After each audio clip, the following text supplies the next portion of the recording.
beekamu. Iddoon itti argamnu kun ganda Xaaxessaa Dadeessaa aanaa Shaashamannee jedhama. Akkuma argitan kana bara kana gandoota 9 keessatti lafa hektaara 9,975 kilaastera 9,576 almost facaasaa boloqqee irraa persentii 96 kilaasteraan uwwisnee jirra jechuudha. Baay'ina kilaasteraa 628 akkasumas oomisha giddugaleessaa kuntaala 20 oomishtummaa kuntaala 20 oomisha ammoo 195,500 arganna jennee karoorfannee jirra.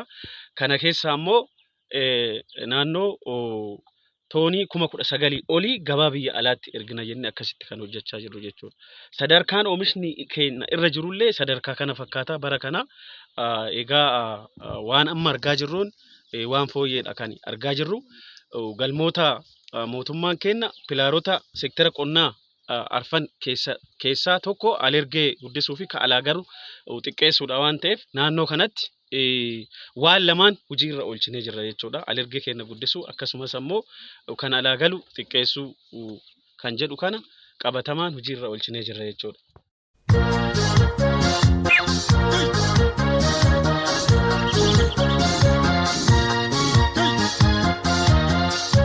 Akkasumas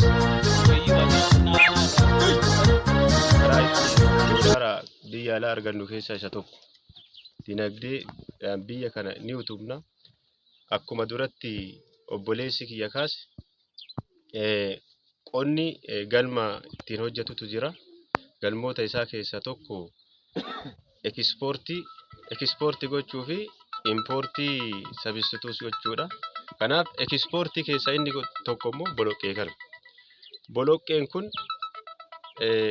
boloqqee kana ekspoortii guddisuudhaaf haala kamiin deemnaa jedhee mootummaan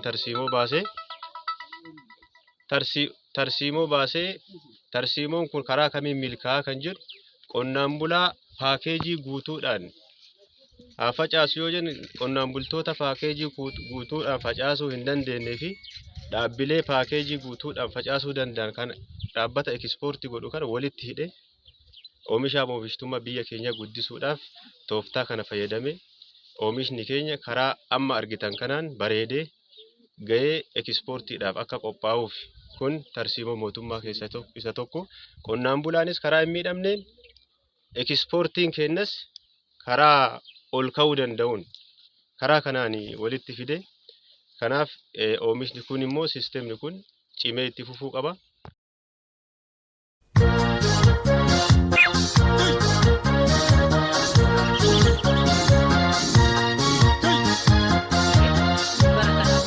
Tooftaa isaa jijjiirree mootummaan naannoo keenyaa hooggansa xiiqaa jechuun hooggansa kalaqaa fi ariitii qulqullinaan baay'inaan hojii hojjetu karaa jedhamuun yeroo garaagaraa dhaadannoo sana qabannee bara kana immoo boloqqee kilaasteraa babal'isuun abbootiin ekspoortii gochuuf impoortii godhan karaa garaagaraatiin akka babal'isanii irra hojjechuu danda'an ganda Xaaxessaa Dadeessaa irratti akka argitan kana boloqqee bareedaa biiluuf deemaaru kana qabannee arganne kun carraa guddaadha jechuudha.